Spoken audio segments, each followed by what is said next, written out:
tenemos que proponer que el costo de la crisis sea con cargo a los capitalistas y no con cargo a los asalariados. Que el dinero para salir de la crisis salga de las ganancias acumuladas de las empresas y no de los salarios y prestaciones de los trabajadores. En consecuencia, los comunistas mexicanos proponemos a todos los asalariados de México a que se organicen conforme a sus propias posibilidades para que exijan públicamente en todo el territorio nacional un aumento general de salarios y el otorgamiento de la planta para todos los trabajadores eventuales y por honorarios. B. Que también conforme a sus propias posibilidades se organicen para apoyar a sus compañeros despedidos para que sean reinstalados. C. Que igualmente, conforme a sus propias posibilidades, se organicen para exigir a todos los partidos políticos y candidatos, incluyendo al Movimiento Morena y a López Obrador, que se definan públicamente sobre su exigencia de un aumento general de salarios y del otorgamiento de la planta para todos los eventuales. D. Que igualmente, conforme a sus propias posibilidades, se organicen para que los asalariados les nieguen su voto a los partidos y candidatos que no apoyen un aumento general de salario y el otorgamiento de planta para todos los trabajadores. E. Que también, conforme a sus propias posibilidades, se organicen para exigir a las grandes empresas mexicanas y extranjeras que reinviertan sus utilidades en México para crear empleo. F. Que conforme a sus propias posibilidades exijan al gobierno federal y a los gobiernos estatales y municipales el sostenimiento y aumento de las pensiones y jubilaciones. ¿Por qué propongo que sean los asalariados los conforme a sus propias posibilidades lleven a cabo estas exigencias? La respuesta a esta pregunta es por varias razones. La primera, porque lo que los asalariados no hagan por ellos mismos, nadie lo hará por ellos. La segunda, porque históricamente lo que los comunistas hemos hecho ha sido orientar a las masas de trabajadores, organizarlas y a veces dirigirlas, pero nunca, aquí le faltó agregar, pero nunca suplantarlas. Conviene tener siempre presente la afirmación de Carlos Marx, según la cual la liberación del proletariado solo habrá de ser obra del proletariado mismo. En el tiempo presente, el mejoramiento de los salarios y las condiciones de trabajo de los asalariados solo podrá ser obra de los asalariados mismos. Digo más arriba que el internacionalismo proletario ha sido sustituido por el esquirolaje proletario. Planetario, perdón. Es tiempo de regresar al internacionalismo, pero no al internacionalismo de palabra, de membrete, como el que practican algunas organizaciones que solo son membretes dirigidos por burócratas internacionales sobrevivientes del socialismo burocrático. La mejor forma para expresar y manifestar hoy el internacionalismo proletario es la defensa internacional del salario. Hagamos un llamamiento a los asalariados mexicanos para que se unan a los obreros de muchos otros países que están exigiendo ya el establecimiento de un salario mínimo internacional y que también, por sus propios medios, convoquen a una conferencia obrera internacional para 1. Acordar ya la fijación de un salario mínimo internacional. 2. Acordar con los trabajadores de los otros países que los obreros de cada país exijan el establecimiento en sus respectivos países de barreras no arancelarias y también de las arancelarias para las mercancías producidas en países con salarios más bajos. 3.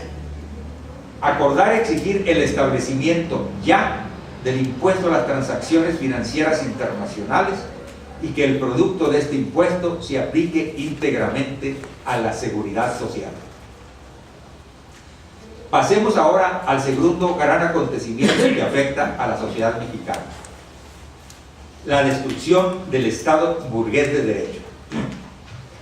Se llama Estado burgués de derecho al estado en el que la burguesía es la clase dominante y, además, ejerce su dominación conforme a un orden jurídico establecido por un poder legislativo, de acuerdo a un procedimiento también establecido con anterioridad. Pero actualmente asistimos a la sustitución del Estado burgués de derecho por el Estado despótico burgués. Esta transformación se siente principalmente en los centros de trabajo, pues en estos el patrón tenía que ejercer su poder dentro de las limitaciones establecidas en la Ley Federal del Trabajo. Actualmente, los patrones ejercen su poder prácticamente sin limitación alguna y son apoyados por las autoridades laborales, es decir, ejercen su poder casi despóticamente. Otro aspecto de la vida nacional en la que es evidente la sustitución del orden jurídico burgués por el despotismo burgués es en los derechos humanos. Desde la brutal represión a los pobladores de San Salvador Atenco, llevada a cabo por los gobiernos del PAN y del PRI, la violación a los derechos humanos no ha hecho sino aumentar. Las desapariciones forzadas y la tortura son una práctica cada vez más cotidiana, llevada a cabo por todos los policías de México, así como por el Ejército y la Marina. Esto se llama despotismo burgués.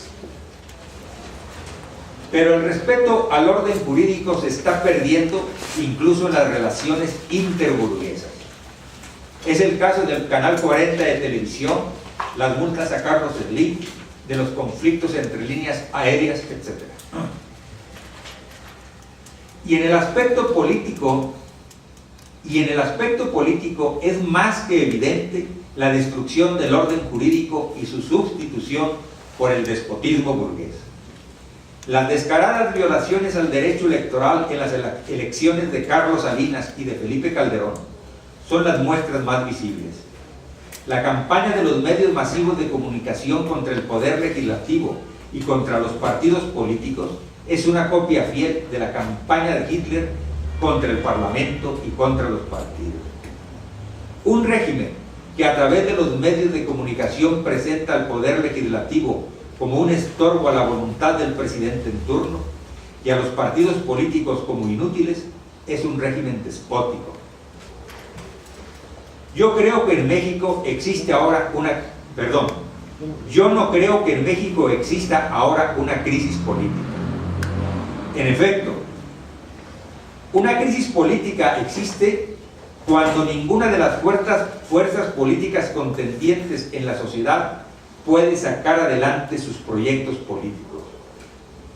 En México, es cierto que los espacios políticos estatales de las fuerzas populares se están reduciendo cada día. Como también es cierto que los proyectos políticos de las fuerzas populares son cada vez más difíciles de realizar. Pero los proyectos políticos de los grandes capitalistas van viento en popa, aun cuando todavía no se han convertido en leyes. Por ejemplo, el proyecto capitalista de reforma laboral aún no es aprobado como ley vigente, pero hace muchos años que el contenido de esas reformas se aplica por la vía de los hechos, por los patrones y por las autoridades del trabajo. El proyecto capitalista para la reforma energética, si bien no fue aprobado por el Poder Legislativo como lo presentaron tanto Fox como Calderón, en la práctica, la política energética que se está aplicando es justamente la que presentaron los dos gobiernos panistas. El caso más estrujante es el de los derechos humanos. Felipe Calderón ha presentado dos proyectos de ley en los que se reducen casi a la nada los derechos humanos. Proyectos que aún no han sido aprobados por el Poder Legislativo. Sin embargo, la negación de los derechos humanos, tal como lo plantean esos proyectos, es práctica cotidiana por todas las policías, por el Ejército y por la Marina.